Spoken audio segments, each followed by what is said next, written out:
Hi everyone, my name is Cassie. This is Responsive Design 2, and I'm going to be talking about the 4 major virtual reality ethics and issues that need to be addressed.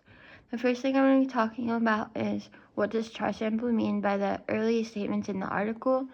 Charsample is saying that VR is advancing faster than our laws and safety guidelines. There are no clear rules yet for what counts as harm or crime in virtual environments.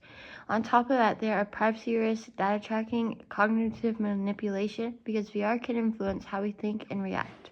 The boundary between what's virtual and what's real is getting blurry, and society isn't really prepared to handle that yet with laws. Is there any difference between virtual crime and physical crime?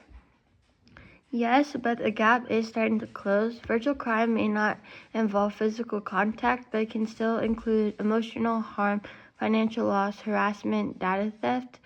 Even though the setting is digital, the impact on people is still real, and that's why laws need to catch up on this. The next thing I'm going to talk about is how can we protect VR, AR, MR headsets using security habits we already know.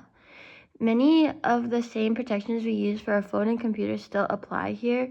Strong, unique passwords, two-factor authentication, regular system updates, only downloading trusted apps, avoiding public Wi-Fi, limiting unnecessary permission, physical protection of the device. And since XR devices have cameras, microphones, and sensors, they require the same level of cybersecurity, if not even more.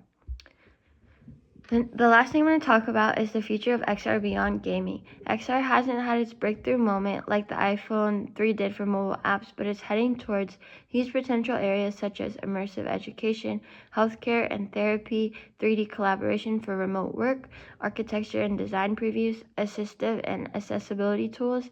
And if I had to pick an application that could captivate everyone, it would be a real-time XR life assistant, a tool that overlays personalized guidance, safety information, and productivity support directly into our everyday environments.